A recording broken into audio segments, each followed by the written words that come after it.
अब जैसे energy security है, बीते 12 वर्षों में हमने ऊर्जा में आत्मनिर्भरता के लिए अभूतपूर्व काम किया। मैंने लाल किले से समुद्र मंथन अभियान की घोषणा की थी। ये बहुत ही महत्वाकांक्षी मिशन है। बीते दिनों में ऑयल एंड गैस के एक्सप्लोरेशन को लेकर काफी पॉजिटिव खबरें आ रही हैं। यानी आने वाला समय अनेक संभावनाओं से भरा हुआ है और हमें हर संभावना का पूरा फायदा उठाना है। साथियों, अब हमें 500 गीगावाट रिन्यूएबल एनर्जी के टारगेट को जल्द से जल्द पूरा करना है। सोलर एनर्जी को लेकर तो काम तेजी से चल रहा है, लेकिन अब हमें न्यूक्लियर एनर्जी के लक्ष्यों को भी तेजी से हासिल करना है। अभी हमने दुनिया को दिखाया है कि Bharat fast breeder reactor technology में कितना आगे पहुंच गया है। ये टेक्नोलॉजी हमें न्यूक्लियर एनर्जी में आत्मनिर्भरता की तरफ ले जाएगी। इसी तरह ग्रीन हाइड्रोजन और ग्रीन अमोनिया के मामले में भारत बहुत तेजी से काम कर रहा है।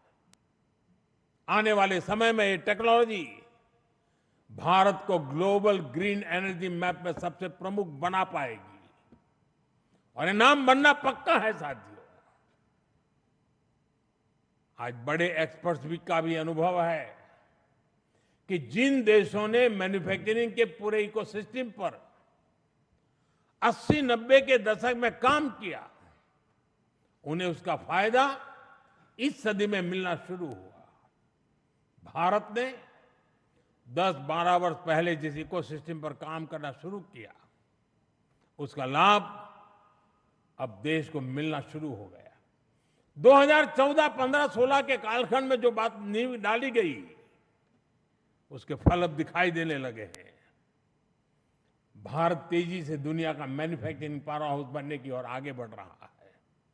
साथियों, energy, minerals, chip, battery storage, space, drone, data centres, quantum computing, artificial intelligence, ऐसे हर सेक्टर, हर टेक्नोलॉजी एक दूसरे से जुड़ी हुई है।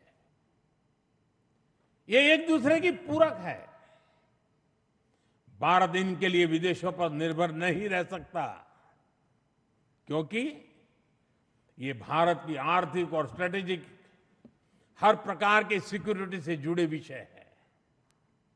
और तभी भारत सेमीकंडक्टर इकोसिस्टम पर इतना फोकस कर रहा है, तभी क्रिटिकल मिनरल्स को लेकर मिशन बोर्ड पर काम चल रहा है। साथियों, शिपिंग सेक्टर में भारत आत्मनिर्भरता के नए लक्ष्यों के साथ आगे बढ़ रहा है। हम एक ऐसे फ्यूचर की तरफ बढ़ रहे हैं जहां हम मेड इन इंडिया शिप पर ट्रेड करेंगे और कंटेनर भी मेड इन इंडिया होंगे। शिप मेंटेनेंस और रिपेयर से लेकर स्क्रैपिंग तक की सर्विसेज भी भारत देगा। यही विजन हमारे एविएशन सेक्टर के लिए है। आज हम made in India transport aircraft बना रहे हैं। वो दिन दूर नहीं जब Bharat made in India civil aircraft भी बनाएगा।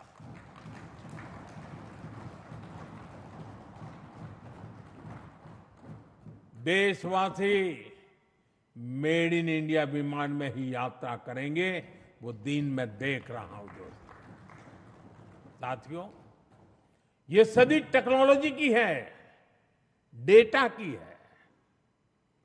आज विश्व के सबसे बड़े और आधुनिक डेटा सेंटर्स भारत में बन रहे हैं। यही भारत की ग्लोबल सप्लाई और वैल्यू चेन का मजबूत पिलर बनाएगी। हमने यूपीआई के माध्यम से दुनिया को दिखाया है कि भारत कम से कम समय में टेक्नोलॉजी का इतना विस्तार कर सकता है। हमने दिखाया है कि हमारे युवाओं का सामर्थ्य क्या है। अब एआई, डीप टेक और एडवांस टेक्नोलॉजी में हमारे युवा नया दमखम दिखाने के इरादे से आगे बढ़ रहे हैं। साथियों, आने वाले समय में 2 और सेक्टर्स में भारत का सामर्थ्य पूरी दुनिया देखेगी। ये सेक्टर हैं टूरिज्म और स्पोर्ट्स। ये दोनों भारत की इकोनॉमी के मजबूत पिलर बनेंगे। विशेष रूप से कॉन्फ्रेंस, एग्जीबिशन और कॉन्सर्ट के मामले में भारत एक ग्लोबल डेस्टिनेशन बनने के लिए अब पूरी तरह सज रहा है। आधुनिक इंफ्रास्ट्रक्चर से सेक्टर को बहुत पुश मिलेगा और स्पोर्ट्स में तो भारत के युवा कमाल का प्रदर्शन कर रहे हैं और हर दिन उनकी परफॉर्मेंस निखरती जा रही है। भारत दुनिया की बिगेस्ट स्पोर्ट्स लीग की धरती बनता जा रहा है। आने वाले सालों में हमारी ये ख्याति और बुलंद होगी। ओलंपिक्स के लिए हमारी तैयारियां भी भारत की एस्पिरेशन का ही प्रतिबिंब है। हमें छोटा नहीं सोचना है, हमें लक्ष्य ऊंचे रखने हैं और उन्हें प्राप्त करने के लिए पूरी ताकत लगा देनी है। साथियों, आज भारत रिफॉर्म एक्सप्रेस पर सवार होकर तेजी से आगे बढ़ रहा है। हमारे लिए रिफॉर्म कोई कंपल्सन नहीं है, रिफॉर्म हमारा कन्विक्शन है।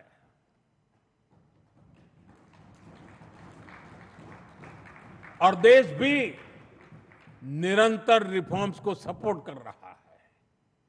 साथियों, देशवासियों की सहभागिता की हमारी बहुत बड़ी शक्ति है। ये 12 वर्ष सरकार और समाज की सहभागिता का उत्सव मनाने वाले रहे हैं। बीते 12 वर्षों में मैंने जो भी सहयोग देश से मांगा, देशवासियों ने दिल खोल करके साथ दिया है। मैंने स्वच्छता का आग्रह किया तो पूरा देश निकल पड़ा। मैंने देश से डिजिटल पेमेंट अपनाने के लिए आह्वान किया तो भारत रियल टाइम ट्रांजैक्शन में दुनिया में सबसे आगे निकल गया। मैंने कोरोना महामारी के दौरान एकजुटता का, संयम का आग्रह किया तो देश ने एकजुट होकर उस महामारी का सामना किया। जनता ने कभी हमें निराश नहीं किया।